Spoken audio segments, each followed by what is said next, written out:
C'est la minute bien bien. Hello, bonjour, épatante et bourrifante, fantastique, hypnotique, créature céleste.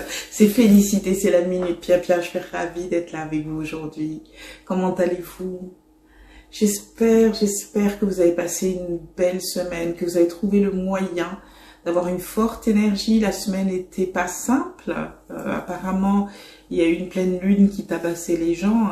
Son énergie était très très forte, très dominante. Donc, elle a créé des perturbations. J'espère que vous avez pu passer au travers. Aujourd'hui, chose n'est pas coutume, je ne vais pas vous donner un truc en particulier. On va avoir une discussion comme ça, cœur à cœur, si vous voulez bien. Je vous l'avais promis depuis longtemps. Et là, je pense que le moment est arrivé. Parce que je vous disais, les années, les moments qui vont venir vont être un petit peu du challenge, on va dire. Et je vous ai répété plusieurs fois de vous concentrer sur ce que vous souhaitez. Je me permets de vous redire, si c'est pas une liste que vous faites, faites une sorte de revue intérieure. On se rappelle, on fait d'abord un silence, on respire.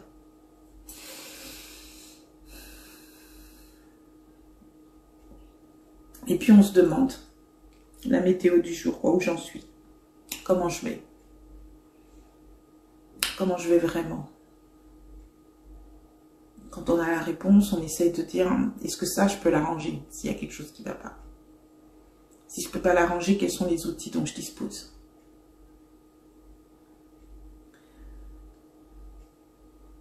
Il y a toujours un outil. Il y a toujours une solution. Toujours une solution. Et souvent, la solution, elle est sous notre nez. Mais la façon dont nous avons été éduqués, avec les programmes scolaires, etc., nous ont toujours appris que les choses se font à travers l'effort. Et donc, une solution ne peut pas être simple, elle sera forcément compliquée, complexe. Mon cerveau fonctionne comme ça, donc je suis pas en train de parler de trucs. Il y a des gens qui ont la faculté de simplifier les choses, et bravo pour vous, vraiment. Mais la façon dont nous avons reçu l'éducation de l'État, l'éducation d'État, c'est la notion d'effort et de complexité. Et la compétition. Donc voilà où j'arrive. Nous sommes dans une société, et je parle des sociétés dites connectées.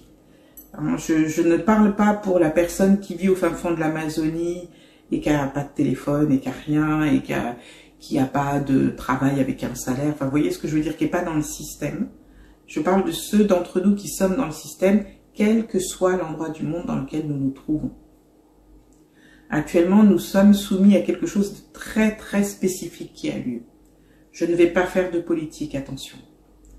Je m'adresse toujours au niveau spirituel, au niveau mystique. Vous avez constaté, et c'est difficile d'y échapper, que la société rentre dans une période d'antagonisme. Antagonisme, ça veut dire qu'on va créer des clans qui vont s'affronter d'un bout à l'autre, et souvent des clans qui sont soi-disant les contraires les uns des autres. Personne non colorée, sans mélanine, personne mélanisée. Les gens diraient plus couramment, caucasien, personne de couleur. Je trouve que être caucasien, c'est aussi avoir une couleur. Ils ne sont pas transparents, que je sache. Donc voilà, le premier gros antagonisme actuel dont on se sert, c'est celui-là. Il y a l'antagonisme homme-femme. Mouvement féministe, mouvement masculiniste. Ça se rentre dedans. Il y a l'antagonisme jeune, senior. Gna, génération Z, génération X, génération Z, génération les milléniaux, génération X, boomer. Il y a valide, invalide, on va dire en personne en situation de handicap.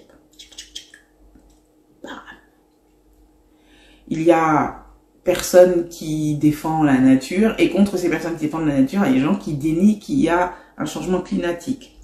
Bam. Droite. Gauche. Bam. de partout. Et puis, il y a les religions. On ne va pas rentrer là-dedans, vous avez très bien compris pour les religions ce qui se passe. L'idée étant toujours que vous soyez de telle couleur, de tel machin, de tel truc, à un moment donné, vous vous trouvez dans un coin, dans un clan ou dans l'autre. Vous n'êtes pas obligé de suivre, mais vous êtes dans un clan ou dans l'autre. Vous êtes jeune ou moins jeune, vous êtes coloré ou pas, vous êtes identifié comme homme ou femme. Maintenant, effectivement, il y a aussi ceux qui sont non-binaires. Mais dans ces trucs-là, on crée cette espèce d'antagonisme. Et autrefois, quand il y avait ces deux éléments, on essayait d'une certaine manière de créer la balance. Les féministes, s'il vous plaît, je comprends, je suis le combat, mais là, je parle vraiment d'une façon globale, donc pardonnez-moi. Je sais très bien qu'il n'y a jamais eu d'équilibre homme-femme. Soyons très clairs, il n'y en a pas eu. Mais ce que je veux dire par là, c'est que tel que les choses fonctionnaient, ce qu'on cherchait, c'était trouver l'équilibre pour que les choses avancent. Suivez-moi. Maintenant, on ne cherche plus l'équilibre pour que les choses avancent. Si vous êtes sur les réseaux sociaux, les algorithmes vont vous servir ce que vous souhaitez entendre, avec des gens qui pensent comme vous, qui vous apportent cette dose d'endorphine dont vous avez besoin. Tout ça pour vous maintenir le plus longtemps sur l'application, pour faire passer des pubs et des produits à vendre que vous allez avaler, avaler, avaler, jusqu'à ce que vous soyez tenté pour cliquer sur le cliquer ici et éventuellement acheter ou donner votre adresse mail pour vous inscrire à un truc, etc. Ce qui est très intéressant, c'est que ces algorithmes-là vont vous conforter que vous n'êtes pas seul à penser comme vous le pensez. Et c'est encore d'autant plus flagrant quand ce que vous pensez n'est pas forcément correct ou accepté par les sociétés bien pensantes. On dit mainstream média, hein, c'est-à-dire les sociétés pédestriennes, c'est-à-dire la normalité. Donc, on va vous servir une soupe qui correspond à ce que vous voulez entendre, qui vous conforte dans ce que vous pensez, qui vous permet d'entrer en relation, en contact via des messages, etc. avec des gens dont vous partagez la façon de penser, et qui crée une île. Et des îles comme ça, vous en avez plein. Ça n'est pas grave de ne pas penser de la même façon. C'est ce qu'on appelle la diversité. Mais le problème maintenant, c'est que ce qui se passe et ce que les réseaux sociaux alimentent, c'est que si tu ne penses pas comme moi, alors tu es mon ennemi.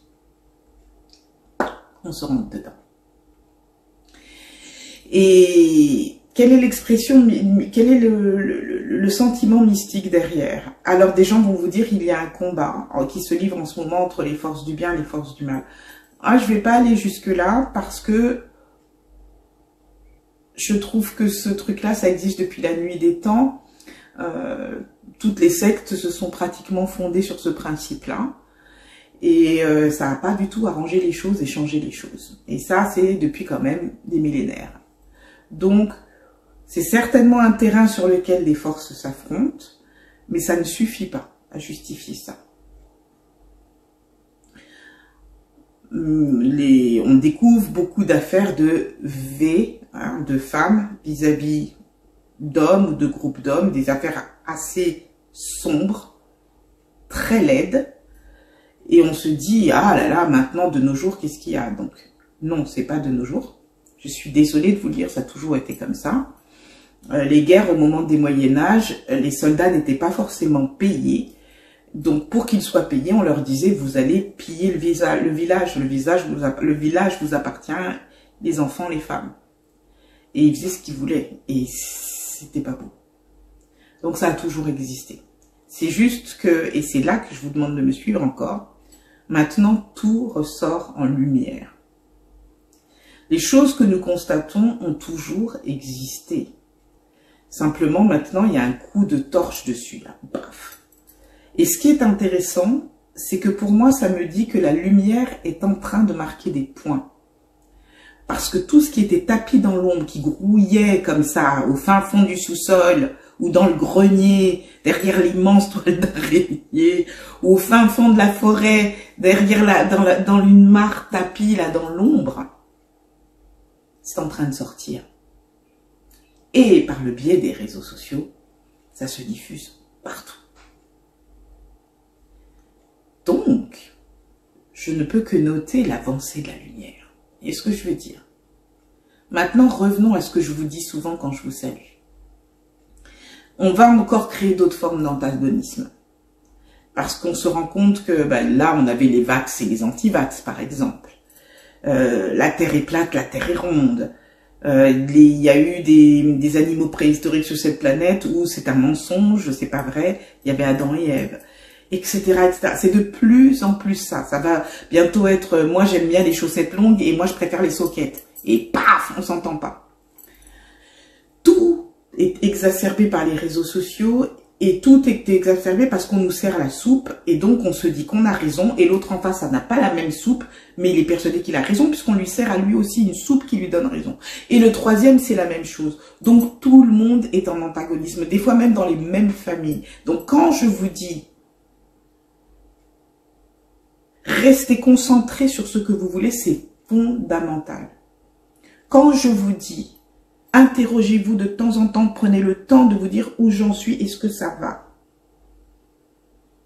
Et si ça ne va pas, qu'est-ce que je peux faire? Quels sont les outils dont je dispose? Mais avant de vous précipiter, de se précipiter comme on le fait, comme je le faisais, sur les prières, sur les trucs, respiration, centrez-vous sur l'éternel. Demandez à être guidé. Pas de panique. Restez concentré sur ce que vous voulez. Oh, un tel a été élu et tout. C'est pas possible, ça me fout le seum, j'en ai marre, tatati, tatata. Ça va être la réaction, mais j'ai les mêmes réactions. Après, pourquoi c'est un tel qui est passé, tata? Ouais, ok. Ils sont passés, tout ça, moi, qu'est-ce que je veux? J'ai la capacité de créer, de sortir, comme ça, dans les dimensions, ce qui va me permettre de réaliser ma vie comme je l'entends. En tout cas, de faire le meilleur par rapport à ce que je me suis fixé comme objectif dans cette vie-ci. Comment faire pour rester en adéquation avec ce que je veux faire pour cette vie-ci? Dans Pia Pia, il y a plein d'éléments, mais vous les en trouverez ailleurs. Restez concentré sur la présence divine en vous, cette étincelle que vous êtes. Il y a une copine qui disait tout le temps « shine, shine, shine »,« brille, brille, brille de 1000 éclats ». Elle pensait à cette étincelle qui est là, il faut la faire briller. Gagner sur l'obscurité. Nous avons tous une part d'obscurité. Au lieu de décider qu'elle n'existe pas, si vous êtes quelqu'un d'un peu égoïste, admettez que vous êtes un peu égoïste. Vous m'avez entendu dire des fois que, de toute façon, en tant qu'autiste, j'ai toujours un côté très égocentrique sur des trucs. J'en suis consciente. Il y a, dans mes réflexes, des fois, il y a un truc qui fait que je pense pas à l'autre de la manière dont une autre personne penserait à l'autre. C'est pas grave, c'est comme ça que je suis. Qu'est-ce que vous voulez? Mais à partir du moment où j'accepte ça, je décide que ce côté-là, je veux qu'il me serve. Qu'il serve à ce que je suis venu faire ici. Comment utiliser ce côté-là pour finalement quelque chose qui va servir à tout le monde? Bah écoutez, j'y parviens, donc c'est que c'est faisable. Si vous êtes quelqu'un, je dis n'importe quoi, de paresseux, de nonchalant, eh bien justement, comment je vais faire pour créer une méthode qui permette d'obtenir tel résultat en faisant le moins possible? C'est faisable. Il y a un gars qui avait créé toute une méthode qui s'appelait The Lazy Way, c'est-à-dire la façon paresseuse, le chemin paresseux, et qui a créé tout un système de développement personnel pour les personnes qui justement souhaitent pas fournir plein d'efforts. C'est un Américain, je sais pas s'il continue, mais c'était vraiment son truc, c'était au lieu d'être là, de s'acharner sur le truc, les gens ils sont là, ils sont sur le bateau, ils rament, ils rament, ils rament. Lui, il se met sur le bateau et il laisse le courant le mener là où il doit le mener. La vie est un courant. Donc, effectivement, ramer, c'est toujours la même chose, c'est ce qu'on nous a appris. Hein? No pain, no gain. Comme on dit, No pain, no gain, c'est quoi en français, la traduction, pas littérale, mais voilà, on n'a rien sans rien. Vous avez remarqué comment on n'a rien sans rien, ça s'applique pour les gens qui ont du mal à gagner leur vie, qui ont du mal à vivre correctement, qui doivent lutter, hein, payer les impôts, payer l'électricité, payer le gaz, payer le transport, payer la nourriture, payer le chauffage, tout ce que vous voulez. Et puis il y a ceux pour lesquels ça ne cause aucun problème. Il n'y a pas beaucoup de no pain, no gain de ce côté-là. C'est un autre des antagonismes. L'Église nous a éduqués de façon à ce que nous laissions tranquille cette partie-là de la population et que nous nous affrontions, nous, entre nous. Je vous le répète encore. Les enfants de ces personnes qui sont là, certains ont des enfants qui sont dans des écoles où il n'y a pas d'ordinateur. Ces enfants-là n'ont pas de téléphone portable, pas de tablette. Quand ils jouent à des jeux, moi je l'ai vu quand j'étais à Bali, hein, je devais travailler dans une école comme ça, les enfants jouaient avec des jouets en bois. Les cours se faisaient dehors, en grande partie. Très peu d'élèves, pas vraiment de classe. On pose des questions, on répond, etc. On prend le temps de leur apprendre à faire et non pas être des petits perroquets qui enregistrent sans bouger. Parce que ces enfants-là sont pas destinés à devenir des employés. Ils sont destinés à diriger. Donc on estime qu'ils n'ont pas à être en rang derrière des bureaux, à obéir dans des petites boîtes. Ce que j'ai observé en voyant ça, c'était que donc il y a une partie des gens qui savent très très bien ce qui se passe de l'autre côté. Mais tout avait été orchestré pour que de l'autre côté nous continuions fidèlement à être des petites fourmis industrieuses qui glorifient le travail, hein, la cigale et la fourmi, quitte à s'éreinter et finir une vie sans qu'il y ait trop de résultats. Je ne dis pas qu'il ne faut pas travailler, je ne dis pas qu'il ne faut pas aller à l'école, je dis ouvrez les yeux, soyez conscients, concentrez-vous sur ce que vous voulez. Laissez l'inspiration venir et vous guider sur ce que vous allez faire ensuite. Ça n'empêche pas d'aller au boulot tous les matins, mais ça donne une autre couleur à ce que vous faites au travail. Ça donne une autre valeur à ce que vous faites au travail. Vous n'êtes plus un petit pion qu'on actionne, mais vous êtes un être qui fait des choix conscients pour sa vie, pour son avenir, pour ce qui va venir par la suite. Maintenant, vous êtes conscient que tout ce que vous faites aujourd'hui conditionne ce qui va se passer demain. Si ce que vous vivez aujourd'hui ne vous convient pas, changez ce que vous êtes aujourd'hui. Changez ces vibrations, ce qui fera que vous allez changer ce que vous allez être demain. Vous pouvez le faire comme je l'avais fait avec le système des demain et travailler sur les multiples dimensions. Mais si c'est une chose qui vous pose problème, parce qu'on a tous notre façon de fonctionner, alors changez par exemple votre vibration. Récitez des mantras qui vous apaisent, qui développent votre énergie vitale, donc qui vont monter votre niveau vibratoire et vous permettre de vous trouver dans une situation où les choses vont être davantage en votre faveur. Ou vous pouvez décider de faire des prières. Mais si vous faites des prières, s'il vous plaît, attendez l'inspiration. Parce que les gens font des prières et puis 2 jours après disent il n'y a rien qui s'est passé. Non, attendez l'inspiration.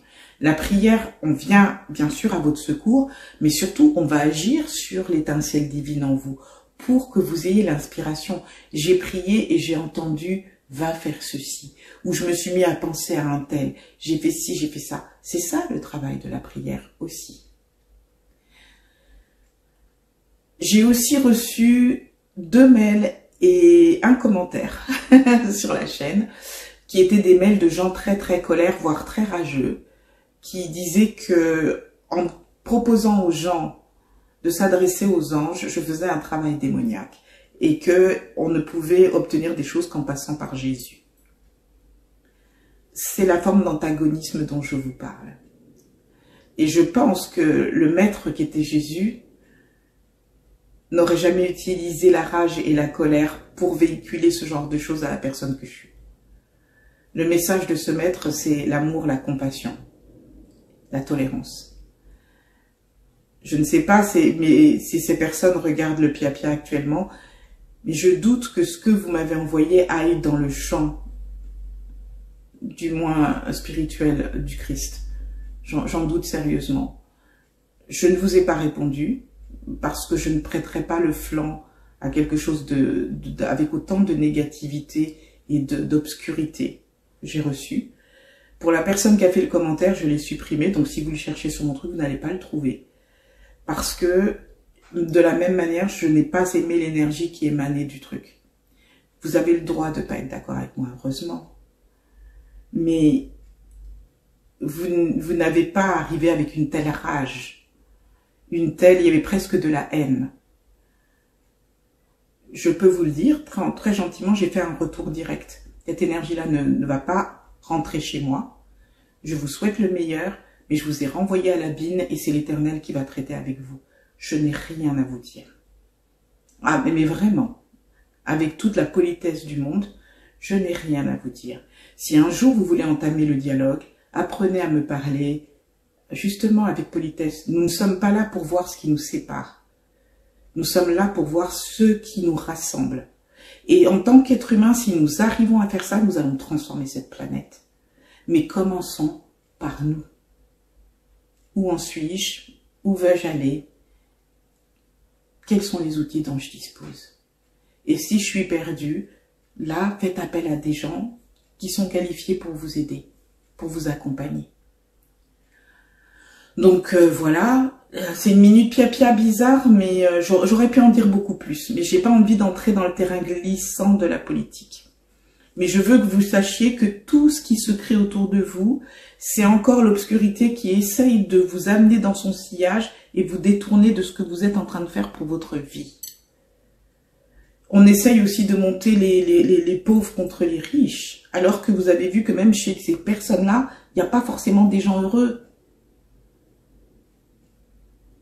Je dis pas qu'ils sont malheureux, qu'il ne faut pas avoir d'argent. Je dis que l'argent, ça fait du bien. Franchement, dans la société dans laquelle on vit, c'est cool d'avoir de l'argent. Mais on voit bien que c'est pas une fin en soi. La fin en soi, c'est toujours être heureux.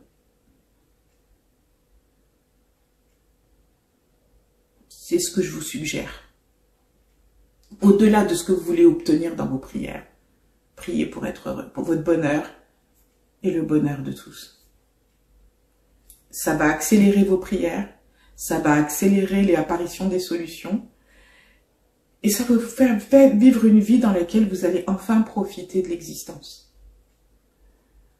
Ne vous laissez pas prendre par les marées. Et si votre barque est trop secouée, laissez-la suivre le courant. Ne ramez pas à contre-courant, vous allez vous épuiser, vous n'arriverez nulle part. Faites comme les surfeurs, faites comme les oiseaux. Utilisez les courants pour aller là où vous devez vous rendre. Voilà. Alors, bienvenue à ceux qui se sont abonnés. Regardez le contenu de cette chaîne, servez-vous dedans, il y a de quoi faire, je pense. J'essaie de catégoriser, donc allez-y. Si vous souhaitez en savoir davantage, vous pouvez m'écrire sur feliscoaching@gmail.com. Si vous voulez aussi des conseils un peu plus personnalisés, même chose, hein, vous discutez avec moi sur feliscoaching@gmail.com. Donc prenez soin de vous. Continuez à envoyer des ondes d'amour vers ceux que vous aimez. Les autres, comme vous avez vu, allez, recyclage, c'est pas votre problème. Mais sans méchanceté. C'est juste que vous avez, comme on dit au Cameroun, chez nous, on dit « je n'ai pas ton temps ». Eh ma fille, je n'ai pas ton temps. Je n'ai pas ton temps. C'est-à-dire que le temps que vous mettez à taper le truc avec plein de rage, à vous énerver avec vos petits doigts sur votre écran, j'ai pas ce temps-là. Moi, je m'occupe de construire des choses pour mon existence. Si vous voulez démolir celle des autres, écoutez, chacun son passe-temps. Mais il me semble que le mien soit beaucoup plus productif. Et je vous assure que le Christ ne vous envoie pas en soldat pour essayer de démolir les gens. Ça, non. Ça n'a jamais été ce maître-là. Et ça ne le sera jamais. Je vous souhaite le meilleur. À bientôt.